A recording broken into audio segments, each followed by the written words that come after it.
Lights ഒക്കെ ഉണ്ടോ അല്ലേ? ക്യാമറ ഓക്കെ ഫൈൻ ഓക്കെ പോവല്ലേ? ട്രിപ്പ് പ്ലാനേഴ്സിന്റെ മറ്റൊരു എപ്പിസോഡിലേക്ക് മറ്റൊരു എപ്പിസോഡാ നിർത്ത് ഞാൻ പറയാം. ഞാനൊന്നും മിണ്ടുന്നില്ല. ഹലോ എവരിവൺ, വ്യത്യസ്തമായ രാജ്യങ്ങളും അവിടുത്തെ സവിശേഷതകളും പരിചയപ്പെടുത്തുന്ന ട്രിപ്പ് പ്ലാനേഴ്സിന്റെ ഒരു കിടിലൻ എപ്പിസോഡിലേക്ക് സ്വാഗതം. രാജ്യത്തിന്റെ ഓക്കെ, നമ്മൾ ഇന്ന് പോകുന്നത് ഏഷ്യയിലും യൂറോപ്പിലുമായി വ്യാപിച്ചു കിടക്കുന്ന ഒരു യൂറേഷ്യൻ രാജ്യത്തേക്കാണ്. തുർക്കി. യെസ്, തുർക്കി. എടാ, നീ ഇസ്താംബുൾ എന്ന് കേട്ടിട്ടുണ്ടോ? ഞാനൊരു സിനി ഫാനാണ്, അതുകൊണ്ട് മനസ്സിലായ ജെയിംസ് ബോണ്ട് സ്ഥിരം കളം വരെ പൊക്കാൻ പോകുന്ന ഒരു സ്ഥലമാണ് ഈ ഇസ്താംബുൾ. രണ്ട് വൻകരകളിലും കൂടെ ഒന്നിച്ച് സ്ഥിതി ചെയ്യുന്ന ലോകത്തിലെ ഒരു ഏക മെട്രോപോളിസ് ആണ് ഈ ഇസ്താംബുൾ.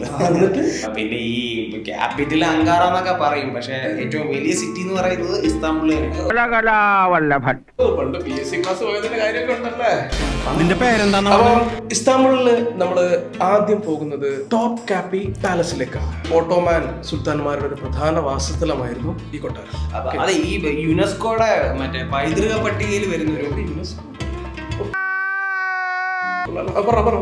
പട്ടികയിൽ വരുന്ന ഒരു സ്ഥലമാണ് ഈ ടോപ്പ് കാപ്പി പാലസ്. അപ്പോ ടോപ്പ് കാപ്പി പാലസ് ഒക്കെ കണ്ട് അതിന്റെ ഭംഗിയൊക്കെ ആസ്വദിച്ചതിന് ശേഷം അവിടെ നമ്മൾ നേരെ പോകുന്നത് ഇസ്താംബുളിൽ തന്നെയുള്ള മറ്റൊരു വളരെ പ്രാചീനമായിട്ടുള്ള ഒരു ആരാധനാലയത്തിലേക്കാണ്.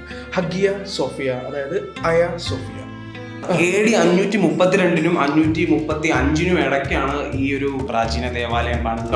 അയ സോഫിയ പോലെ തന്നെ ഇസ്താംബുളിലെ മറ്റൊരു വളരെ പ്രാചീനമായിട്ടുള്ള ഒരു ആരാധനാലയമാണ് സുൽത്താൻ അഹമ്മദ് മസ്ജിദ്. ഈ സുൽത്താൻ അഹമ്മദ് മസ്ജിദിന് ഒരു പ്രത്യേകത ഉണ്ട്. ഇതിന്റെ ഉള്ളിലെ ഭയങ്കര നീല നിറത്തിലുള്ള അലങ്കാര പണികൾ ഒരുപാട് ചെയ്തതുകൊണ്ട് നീല മസ്ജിദ് അഥവാ ബ്ലൂ മോസ്ക് എന്നും വിളിക്കുന്നത്. ആദ്യകാല ഈജിപ്ഷ്യൻ സ്തൂപങ്ങളായിട്ടുള്ള ഒബെലിസ്ക്, അതുപോലെ ഹിപ്പോഡ്രോം തുടങ്ങി വ്യത്യസ്തമായിട്ടുള്ള കാഴ്ചകളും ഇവിടെ അടുത്തതായിട്ട് നിങ്ങൾക്ക് കിട്ടും. ഓക്കെ, അതെ, ഇത് മാത്രം പറഞ്ഞുകൊണ്ടിരുന്നാ പോരാ, ഫുഡിന്റെ കാര്യമൊക്കെ പറയണ്ടേ? നല്ല വിശക്കുന്നുണ്ട്. ടർക്കിഷ് ഫുഡ് അവിടുത്തെ മെയിൻ ഐറ്റം ആണ്. 100% യോജിക്കുന്നു. കൈമാക്കുണ്ട്, കോർബയുണ്ട്, Sikandar kebab, Iskender kebab, Turkish ഡെവറിയോളി. ഇതിനിടയ്ക്ക് അങ്ങനെ ഒരു സാധനം ഇറക്കിയോ? സ്പെല്ലിംഗ് പറയണേ. റവിയോളി എല്ലാം. അപ്പൊ ഇതിനെല്ലാത്തിനും കൂടെ പോകാൻ പറ്റിയ ഒരു പ്ലേസ് ആണ് ഈ ഗ്രാൻഡ് ബസാർ എന്ന് പറയുന്ന ഒരു സാധനം. അപ്പോൾ ഏകദേശം ഭക്ഷണമൊക്കെ കഴിച്ചതോടെ തന്നെ നമ്മൾ ഏകദേശം അന്നത്തെ ദിവസം നമ്മൾ കംപ്ലീറ്റ് ആകും. ഇനി പിറ്റേന്ന് രാവിലെയാണ് നമ്മൾ പോകുന്നത്. ഓക്കെ, പിറ്റേന്ന് രാവിലെ നമ്മൾ നേരിട്ട് പോകുന്നത് തുർക്കിയിലെ ചരിത്ര പ്രധാനമായിട്ടുള്ള ഒരു ഐലൻഡാണ് പ്രിൻസസ് ഐലൻഡ്. മുമ്പ് ബൈസാന്റിൻ കാലഘട്ടത്തിൽ ഈ ഔട്ട് ഓഫ് ഫേവർ പ്രിൻസസ്, അതായത് രാജ്യത്തിന് പ്രത്യേകിച്ച് ഉപയോഗമൊന്നുമില്ലാത്ത പ്രിൻസസ്മാരെ നാട് കടത്തിയിരുന്ന ഒരു ഐലൻഡാണ് പ്രിൻസസ് ഐലൻഡ്. ഈ ദുർഗുണ പരിഹാര പാഠശാല ഏതാണ്ട് അതുപോലൊക്കെ തന്നെ. പക്ഷെ ഈ ദുർഗുണ പരിഹാര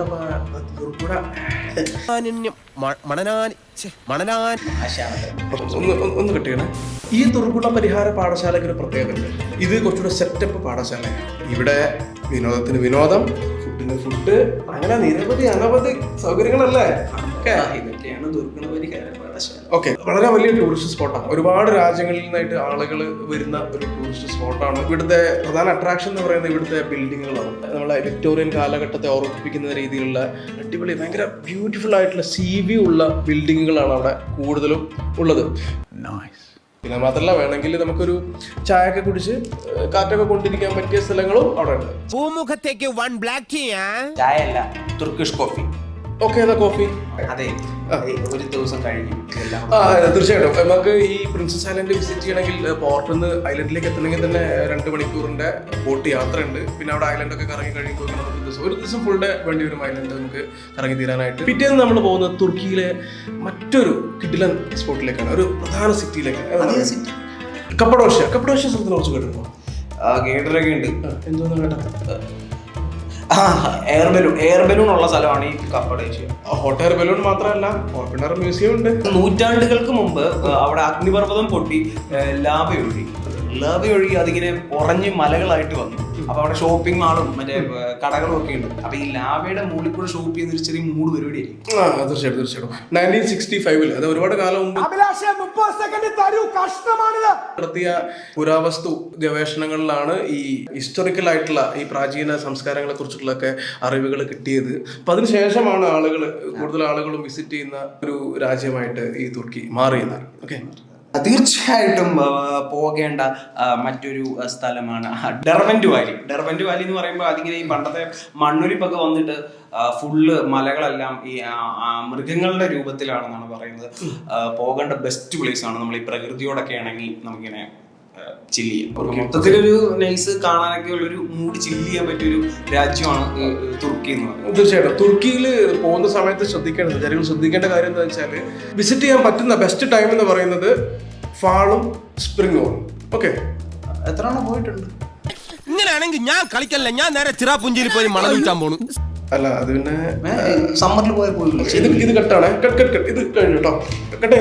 ഹലോ, എന്താ എന്റെ മൊത്തം ഇത് കഴിഞ്ഞിരിക്കുകയാണ്. എല്ലാം കറക്റ്റ് കിട്ടിയിട്ടുണ്ടല്ലോ അല്ലേ? തലയിലെ ലൈറ്റ് വല്ലാണ്ട് അടിക്കുന്നുണ്ടോ? ഇല്ലല്ലോ. ഉണ്ടാവും, നമ്മുടെ ഫോട്ടോഷോപ്പുകാരും വിട്ടുകനല്ലേ. പോസ്റ്റ് പ്രൊഡക്ഷനിൽ പിടിച്ചാൽ മതി. അത് പറഞ്ഞപ്പോഴോർത്ത് നമ്മൾ സ്പോൺസേഴ്സിനെ പറയാൻ മറന്നു. Go guide travel and tours. Okay, food കഴിക്കാം. ഓക്കെ.